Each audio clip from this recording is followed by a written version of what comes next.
এখন ভোর কটা বাজছে আমি বলতে পারবো না, তবে এত ভোরে উঠে আমি রেডি হয়ে গেছি এবং যাচ্ছি একটা বিশাল বড় ছুটি কাটাতে। আফটার 12 বোর্ডসের পর এটা হচ্ছে সবচেয়ে বড় একটা ছুটি কাটাতে যাচ্ছি।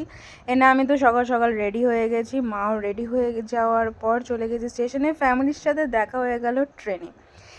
অ্যান্ড তোমাদেরকে তো বলাই হলো না আমরা যাচ্ছি কোথায়। যাচ্ছি Mayapur Nabadwip with full family. এটা ছোটো মোটো একটা বলতে গেলে গার্লস ট্রিপ হয়ে গেছে। সবাই আমরা গার্লস এক্সেপ্ট আমার দাদু, শুধু দাদুই একমাত্র ছেলে ছিল, বাকি সবাই মেয়ে। চলে যাচ্ছি নবদ্বীপ ঘাটে, আমরা চলেও এসেছিলাম। তারপরে জেটির টিকিট কেটে জেটিতে উঠে এখন যাচ্ছি মায়াপুরের দিকে। আর এই লোকগুলো আমার ব্যাকগ্রাউন্ডটা নষ্ট করার জন্য রেডি। আর ওই দিকে আমি অ্যাকচুয়ালি নৌকাটাকে ক্যাপচার করতে চেয়েছিলাম, যেহেতু আমরা জেটিতে উঠেছি তো নৌকাকে তো ক্যাপচার করতে হবে, আর যারা নৌকায় উঠেছে তারা জেটিকে ক্যাপচার করছে আর কি।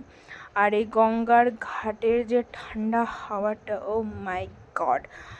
এতক্ষণ ধরে এক্সস্টেড হয়ে এত জার্নি করে এসেছি, মুখ পুরো কালো হয়ে গেছে, বাট এই গঙ্গার ঠান্ডা হাওয়াটা দিল পুরা গার্ডেন গার্ডেন কর দিয়ে। এখানে আমার আর মাকে তো দেখে বোঝাই যাচ্ছে যে আমরা এক্সস্টেড, আমরা এমনি জার্নি করতে পারি না, তার মধ্যে আবার এসেছি এতটা দূর। আর এই যে এখন উল্টো দিক দিয়ে আমরা ইন্ট্রো দেবো আমার দিদির। না না, সোজা করেও অবশ্যই আমি দেবো, উল্টো করে ধরে কি আর মুখ বোঝা যাবে? তো দেখতেই পাচ্ছ সবাই একটু কালো ঠালো হয়ে গেছে এত রোদের মধ্যে, তাও এই কতবার আমি গঙ্গার হাওয়া খাবো দেখাচ্ছি। তারপরে চলে এলাম মায়াপুরের কাছে। মায়াপুরে এখন দাঁড়িয়ে রয়েছি টোটোর অপেক্ষায়। যাব এখন ডিরেক্ট ইস্কন মন্দির, যেটা হচ্ছে খুব ইম্পর্ট্যান্ট বেবি। তারপরে এখানে ইস্কন মন্দিরে এসেছিলাম প্রসাদ খেতে, যেখানে এখন বলছে প্রসাদের টিকিট নেই। আরে আমি গেছি, কপাল তো খারাপ হবেই, কই না। আর এখানে আস্তে আস্তে তিলক কেটে দিয়েছে। তারপর আমাদের অনেকজন খোঁজ দেওয়ার পর আমরা চলে এসেছিলাম গদা ভবনে খাবার খাওয়ার জন্য টিকিট কেটে। তো এখন আমরা যাচ্ছি গদা ভবনের উদ্দেশ্যে। আর এখানকার অ্যাম্বিয়েন্স, সকালটা যেমন সুন্দর অ্যাম্বিয়েন্স, রাতেরটাও আমি এই ভিডিওতে দেখিয়েছি, তো আরও সুন্দর। আর এই যে জায়গাটায় আমি তোমাদের দেখাচ্ছি, ওইখানটার পাশে বসে থাকতে আর এত হাওয়া, ও মনে হচ্ছে ওখানেই শুয়ে যায়। আর এই জলের ফোয়ারাটাকে দেখে আমার ভাই বোনেরা বলছে এখানে চান করবে। অনেক কষ্ট ওদেরকে আটকে রাখার পর আমরা এখন এখানে বসে রয়েছি খাবারের জন্য। খাবারের টিকিট কাটা তো হয়ে গেছে, বাট টাইম হয়নি। সো এখানে এখন সবাই আমরা কান্নাকাটি করছি খাবার জন্য। বাট আই ডোন্ট নো যে দাদু এরম করে কেন সিকিউরিটি গার্ডের মতন দাঁড়িয়ে আছে। তারপরে আমাদের সবাই বললো চলুন চলুন খাবারের লাইন দিন। ভাবলাম হয়তো এখানেই খেতে দেবে, তারপর বললাম না, এখানে এখন ফাঁকায় 1.5 ঘন্টা, হাফ অ্যান আওয়ারের মতন দাঁড়িয়ে থাকতে হবে। এত লোক সব প্রসাদ খেতে এসছে, আর প্রসাদ তো অবভিয়াসলি ভালো হবেই। তারপরে চলে এসেছিলাম রুম খুঁজতে, তো অনেক হ্যাপা করেছি। তারপরে এখন রেডি হয়ে যাচ্ছি সাইট সিন করতে। আর আমাদের যে ঘরটা আমরা নিয়েছিলাম সেখান থেকে ইস্কন মন্দিরটা খুবই কাছে।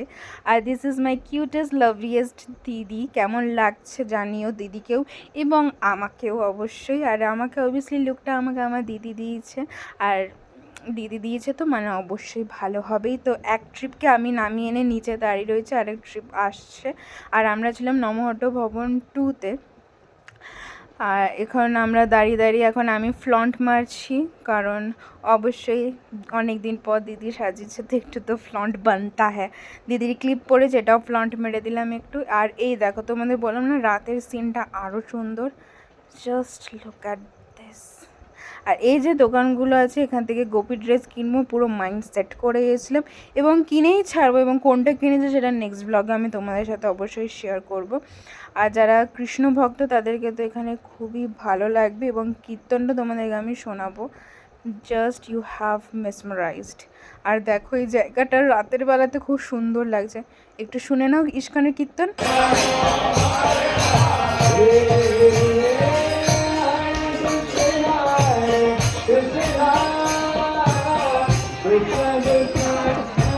বাচ্চাটাকে দেখ,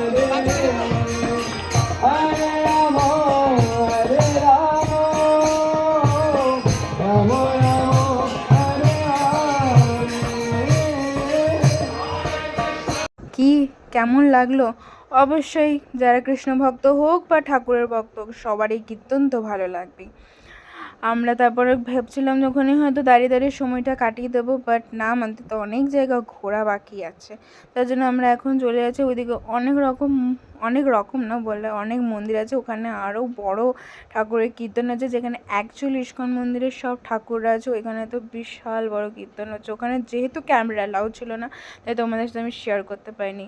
বাট তুমি যদি ওখানে দাঁড়িয়ে একবার কীর্তনটা শোনো, তুমি ওখানেই মগ্ন হয়ে যাবে। আর এটা হচ্ছে ইস্কন মন্দিরের অ্যাকচুয়াল চূড়াটা, যেটা এখনও তৈরি হয়নি। আর তার মধ্যে এখানে একটা সুন্দর কালারফুল ফাউন্টেন, তার সাথে সামনে এতগুলো ফুল, ভালো তো লাগবেই। তারপর আমরা চলে গেছিলাম অনেকগুলো ঠাকুরদের দর্শন করতে, যেই মন্দিরগুলোতে ফোন অ্যালাউ ছিল আমি সেগুলো অনেকটা ক্যাপচার করেছি, যেগুলোতে অ্যালাউ ছিল না সেটা অবভিয়াসলি ক্যাপচার করতে আমি পারিনি।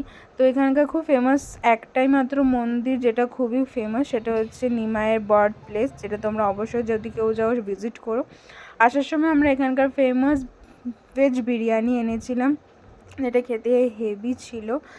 এর পরের বারে নবদ্বীপের ভ্লগ আনবো, যদি ভালো লাগে শেয়ার করো।